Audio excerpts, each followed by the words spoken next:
Welcome back, everyone. Thanks for joining. Hope you're having a great day today. If you're new here, welcome. My name's Anna. So, in our previous video, I walked you through the process of how we make our videos.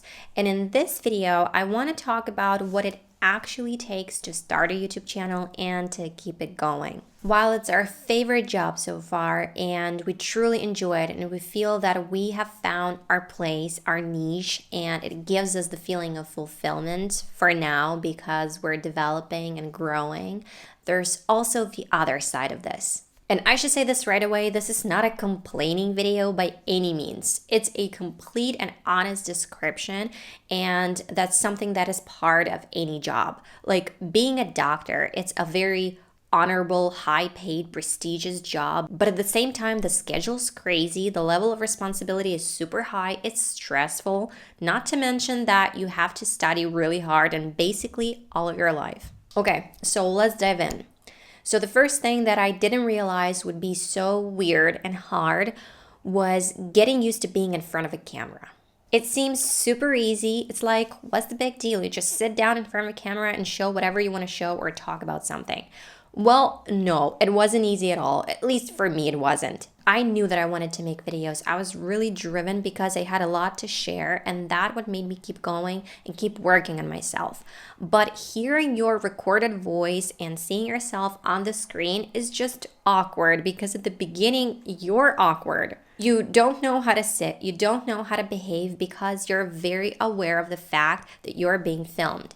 And you're basically talking to a camera. There's no one to look at, no one to give you a reaction or say something to maintain a conversation. I remember watching myself in my old videos and thinking, that's not me. I was too stiff, too shy, I wasn't myself, I was too awkward. It was cringy. Now it's a lot easier. Another thing you need to be ready for is to learn. We didn't know anything about YouTube and making videos. We needed to learn how to film videos, how to edit videos, how to use editing programs, how YouTube works, scripting, thumbnail making, etc. Learning new things is both exciting and overwhelming. It was especially hard because we were impatient. We wanted a good quality picture and nice editing, and when we saw our mistakes, we would get frustrated. But of course, we understood that we were learning and were getting better. Nonetheless, there was this difficult period where our desires didn't meet our expectations. We're still learning, and we are definitely not at that level that we want to be, but we're not stressing over this anymore. We just learn as we go and try to enjoy our accomplishments. Gearing up. Of course, you can film your videos on your phone, and we made our first videos on our old camera, which was difficult because it was old, but we, especially my husband, really loved this process of making videos. He has really finally found his passion. He started learning about this more, and it became obvious that to make high quality videos, we needed better gear. We just couldn't afford it. We didn't have any lights at all. We didn't have a good camera, and we had a very old laptop, which was very difficult to edit on. It would take so much time because it just wasn't meant for such complicated tasks.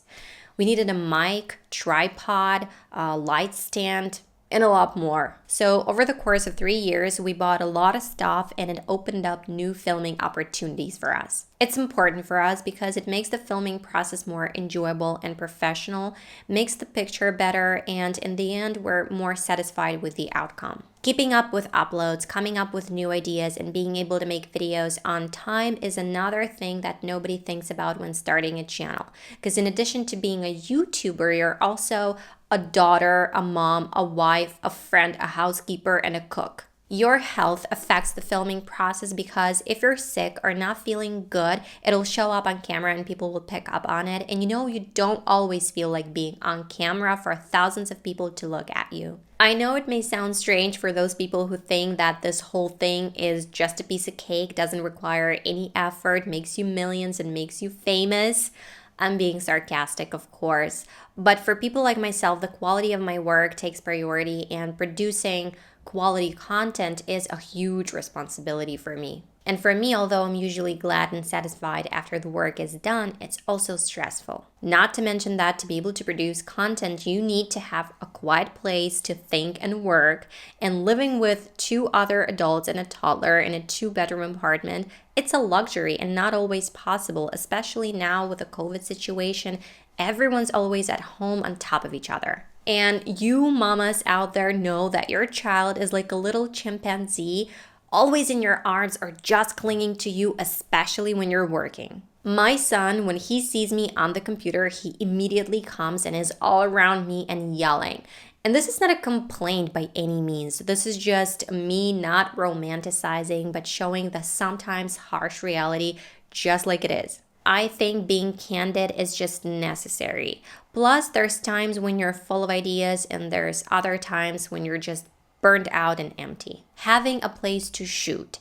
In our case, it poses a problem and a lot of the times delays our uploads. Every time we film, we need to arrange the space for shooting, put up the lights, the camera, clean up, decorate it a little, and then clean up after ourselves and put everything away. And it's not just the place, but for a long time while our son was little and then while he was adapting in daycare, our schedule depended on him.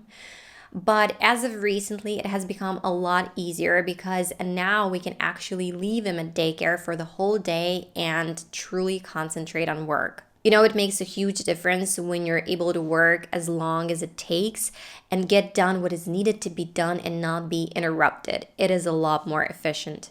Getting used to hate and explaining that YouTube is a job. People think that you're always available because you're not actually working. You have a ton of free time because you just click the upload button on your channel and that's it. But as you now know, you don't actually have that much free time because even when you're not filming or editing, you're coming up with new ideas and scripting or outlining. Usually, I try to avoid this subject. There are many cool, open-minded, non-judgmental people who are genuinely curious, but there are also other people. About hate and negative comments, at first I was like, what's happening? Why are those people who don't even know me being so rude towards me? There are also those funny people who expect you on the internet to take insults and expect you to allow those mean comments to come in, but you're not allowed to talk back because it's unprofessional.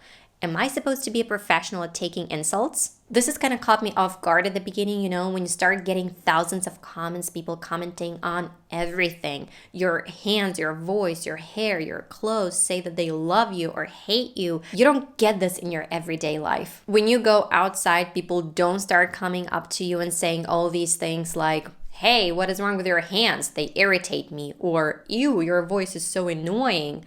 Or my favorite, some people write her, like why is she waving her hands so much?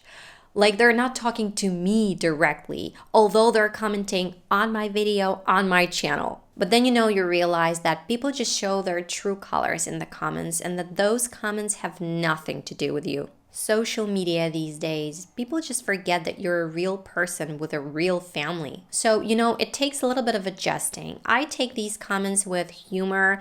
I know who I am. I know my strong sides and my flaws. And honestly, it is what it is. There will always be such people, so I just let them be. If you want to be on the internet, you have to be aware of this because every single person on the internet gets their fair share of hate. Okay, that's about it for this video. If you enjoyed it, give it a like. If you have any questions, leave them down in the comments, and I'll see you in the next one. And I didn't say subscribe. Subscribe.